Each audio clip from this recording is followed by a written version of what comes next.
Hey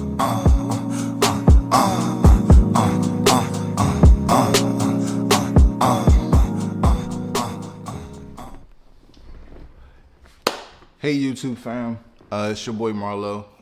First and foremost, I'd like to thank everybody that's already been subscribed to me over all of these years. I know I've been kind of slow with the content. I might drop music videos here and there, but nothing at too much of a consistent rate. And I like to thank you guys for sticking it out with me.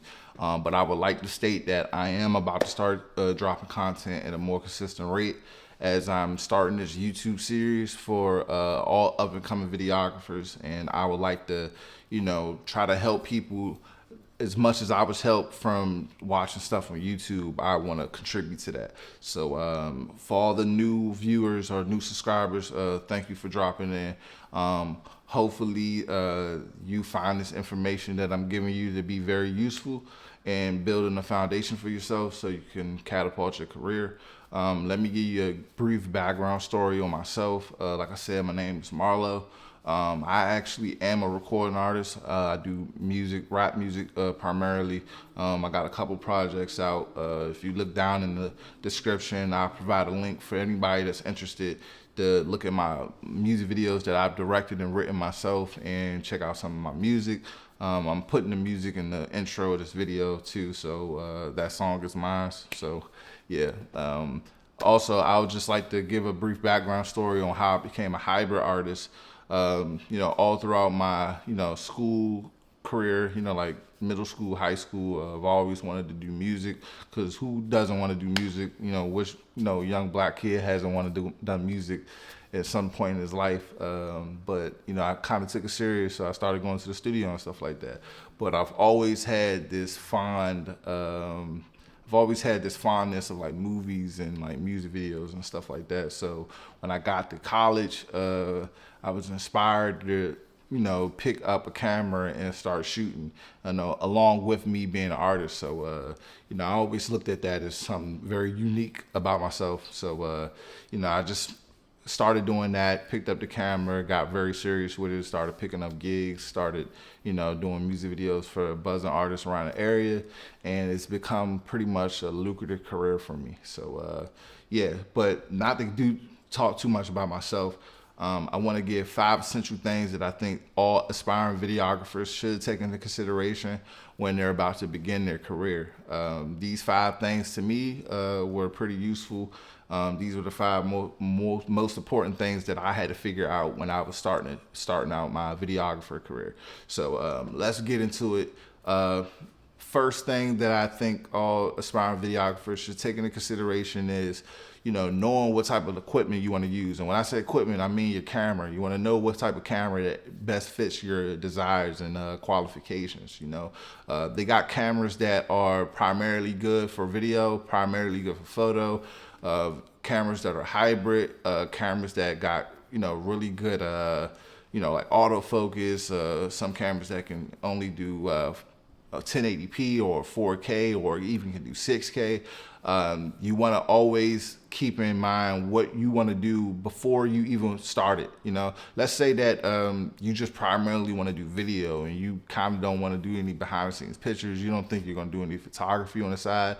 I would encourage you to get a cinema camera, because those cameras are geared towards just recording and not taking pictures. And they could take stills, but they're not something that you go out to do a photo shoot with. These are cinema cameras that are used on movie sets and things of that nature.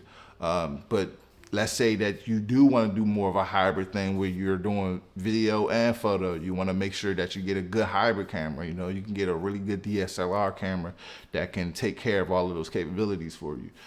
Make sure if you want to do 4K or 1080p. Some people don't care too much for 4K, because at the end of the day, most of the devices we use can pretty much only read HD anyways, but then you got some people that are concerned about, let me get 6K or 8K, because down the line, there are going to be a lot of more devices out that can read that. So, just want to take that type of thing into consideration. So, write down the things that you want to do with your camera, and then start to look for something that fits those like I said, those qualifications. And you don't have to go out and spend thousands upon thousands of dollars. You can get a really decent camera from around $600 to like $800 if you really look. And just a base camera is not the only thing that you will need to be concerned about either. You definitely want to look into lenses and things of that nature. That's a whole different story, but that's a whole different video for a whole different day. So let's get into number two. Number two, you definitely want to know what kind of editing software you're going to use once you pick up your camera. A lot of people use like Adobe Premiere or like Final Cut Pro. I have a Mac, as you can see in the background, so I'm utilizing Final Cut Pro, which is what you see up there right now. The benefits of something like Final Cut Pro is you spend $300 on it, you don't have to spend any more money on that. And the reason why I say that is because with Adobe, they've made it to where now it's subscription based, and it could be as low as $10 a month. So nothing that's too crazy. But if you're not a fan of like recurrent payments or anything like that, like I said, you want to take that into consideration. But also keep in mind that this Final Cut Pro software is only on Mac. So I'm not telling anybody you have to get a Mac or you got to get a PC, but just keep those things in mind. But also keep in mind that if you're getting jobs, that $10 recurring fee is not going to mean too much. Whenever you get a job, you pretty much just pay for it for the entire year, depending on how much you're charging. But again, those things that I'm speaking on are videos for another day. So let's get into number three. All right, so number three, in my opinion, is what you want to learn immediately. Once you got your camera, your editing software, and you want to start shooting, you want to learn this immediately, and that is ISO, shutter speed, and aperture. Those three things are the trifecta. That is the holy trinity of knowing what you need to know with cameras. These aspects are what separates good photographers or good videographers from bad videographers.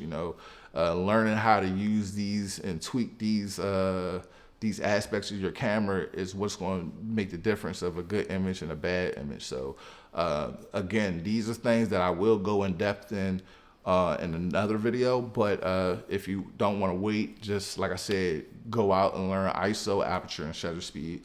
Those are the three essential tools with your camera that you want to figure out right away. All right, so let's get into number four. All right, so number four, no matter where you are in your career, this is the most important thing, in my opinion, to actually getting out a good image. And that is lighting. Lighting is so important. Whenever you see something that's super dope on camera, it's because it's more than likely got really good lighting.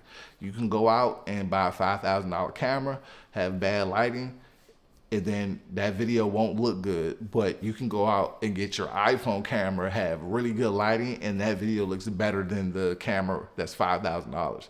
And you may be asking yourself, well, if that's the case, why even go out and buy a $5,000 camera? Well, if you actually had good lighting on that $5,000 camera, now that looks like it's completely shitting on the iPhone, So just know that lighting is like a very good aspect of how you can bring out the potential of whatever you're using. So lighting.